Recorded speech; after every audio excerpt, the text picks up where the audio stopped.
60 years ago, it was the scene of a deadly tornado in the city of St. Louis. 21 people killed, 300 others were hurt. Many of us have seen the pictures, but tonight, Jasmine Payute spoke with the survivor who says being there was something he's never forgotten.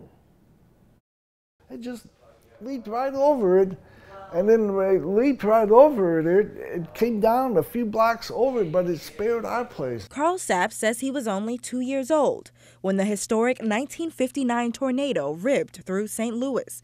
60 years later, his memory of it still as sharp as a knife. Buildings were demolished. They saw the whole side of a building. They're just,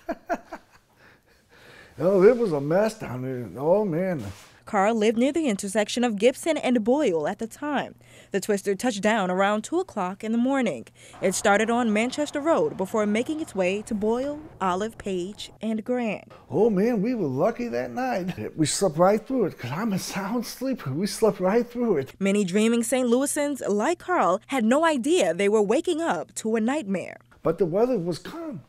And they didn't have that predicted. That thing wasn't even predicted. They had no warnings or nothing. The tornado's aftermath was not just unsightly, it was deadly. 21 people were killed and more than 300 were injured. But for survivors, it's the near misses that will stick with them forever. There's one guy who was in his bathroom there, and when he's getting up to go to the bathroom there, the wall came down. The guy's in there using the bathroom there, and the wall came down. Most people remember these iconic images: a communications tower that was knocked down and a chunk of the old arena that looks like someone reached down and carved a large piece of it out. We had one storm here 5 years ago, and my sister Pat and my brother Kevin, we all went down to the basement. I says, Kevin, I survived one in 1959. I says, if one comes, I ain't going to go through that again, a replay. It's a 60-year-old memory that will live with him forever. Reporting in St. Louis, Jasmine Payute, 5 on your side.